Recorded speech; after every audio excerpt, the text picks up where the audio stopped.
Sultan Pahang beri amaran terhadap amalan takfiri PAS. Azizi nafi tuduhan Wan Saiful berhubung isu ejen kerajaan. Khairi Jamaluddin selesa dengan hidup barunya. Aplikasi KK Mart digodam. Akmal Saleh bidas Siti Kasim bukan belagak jadi hero. Anak perantauan Kelantan enggan pulang kampung jika masalah air belum selesai. Hina agama Islam di Facebook, seorang juruteknik dipenjara. Bismillahirrahmanirrahim. Assalamualaikum dan salam Malaysia Madani. Bersama saya Mirakilah dalam Netstep 7 terhangat, 7 berita politik Malaysia paling trending hari ini. Jangan lupa untuk subscribe YouTube Netstep TV dan follow Facebook Netstep Malaysia.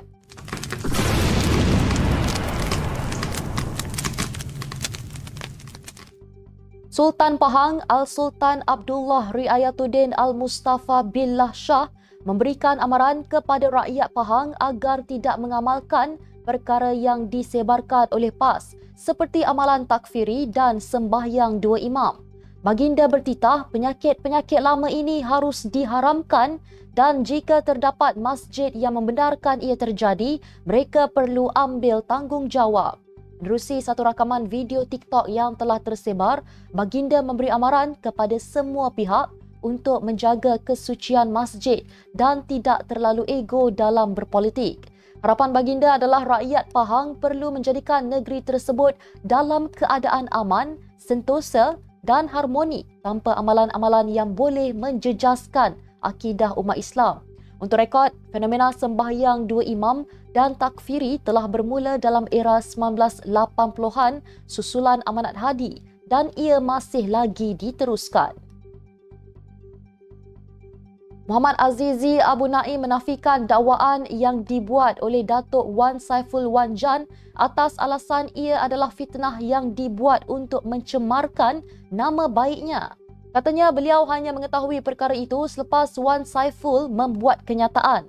Tambah Azizi, kenyataan itu tidak berasas dan bertujuan menfitnah dirinya dan jika ia benar, Wan Saiful diminta mengemukakan bukti seperti rakaman suara atau saksi yang menyokong dakwaannya. Azizi berkata beliau akan berbincang berkenaan isu itu dengan Speaker Dewan Rakyat sebelum mengambil langkah seterusnya ke atas Wan Saiful. Wan Saiful mendakwa bahawa dua orang ahli parlimen cuba mempengaruhinya termasuk ucapannya agar menyokong kerajaan perpaduan. Beliau turut menamakan ahli-ahli parlimen berkenaan Muhammad Azizi Abu Naim, ahli parlimen Gua Musang dan Datuk Dr. Zulkafli Hanapi, ahli parlimen Tanjung Karang. Khairi Jamaluddin akui kini sedang gembira menikmati hidup baru sebagai seorang selebriti. Bekas Menteri Kesihatan itu juga mengakui dirinya sudah rosak. Justru disebabkan kegembiraan dengan dunia barunya itu juga, Khairi mengakui hatinya belum tergerak untuk kembali aktif dalam dunia berpolitik ketika ini. Selain itu, Khairi juga beranggapan buat masa sekarang, beliau belum mengetahui hala tuju sebenar langkah politiknya selepas mengambil keputusan untuk berehat dari dunia itu buat sementara waktu. Untuk rekod, istilah rosak dikaitkan dengan Khairi kerana perwatakannya yang dikatakan berubah 180 darjah sejak menyertai Hot FM. Aplikasi mudah alih rangkaian kedai serbaneka KK Mart telah digodam hari ini dengan perkataan amaran terakhir dipaparkan muncul pada aplikasinya. Bagaimanapun, aplikasi itu kembali seperti biasa kira-kira jam 10 pagi hari ini. Semakan portal berita pada 9.33 pagi mendapati aplikasi KK Mart tidak dapat dimuatkan dan sebaliknya. Halaman aplikasi itu tertera perkataan amaran terakhir ditulis dalam huruf merah berlatar belakangkan hitam. Beberapa minit kemudian, aplikasi itu masih tidak boleh diakses tetapi perkataan amaran terakhir tidak lagi dipaparkan. Semakan lain pada 10.15 pagi menunjukkan bahawa aplikasi telah kembali normal.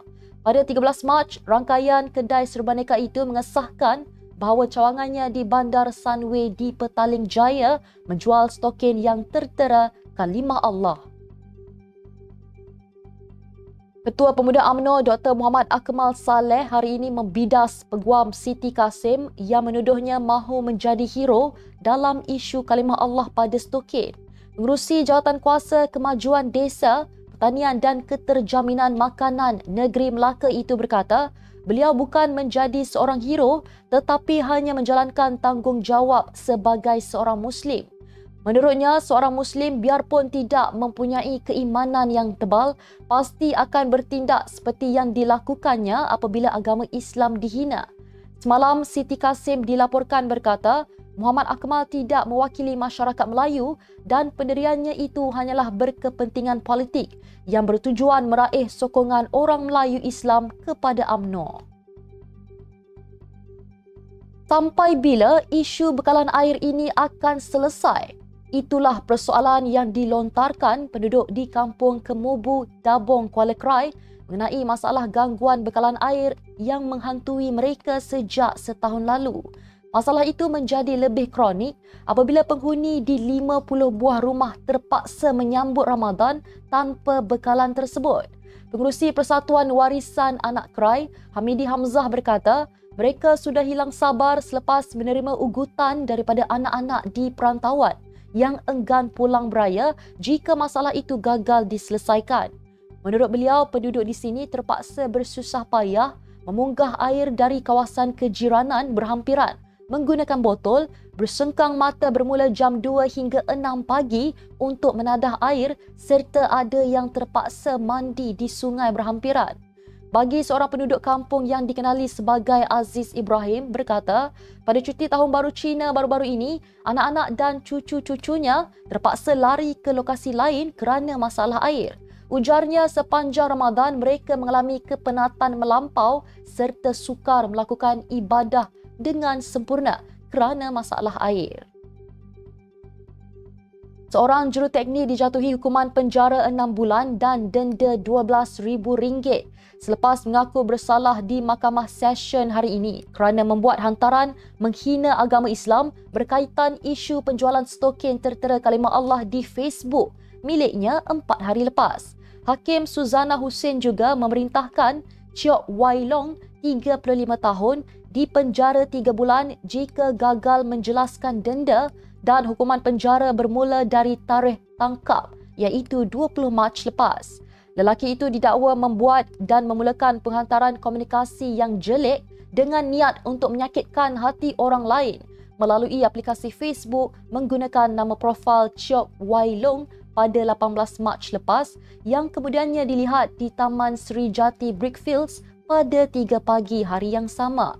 Pertuduhan dibuat mengikut Seksyen 231-1-A Akta Komunikasi dan Multimedia 1998 dan boleh dihukum di bawah Subseksyen 233-3 Akta sama yang memperuntukkan hukuman denda tidak lebih RM50,000 atau penjara maksimum setahun atau kedua-duanya jika sabit kesalahan.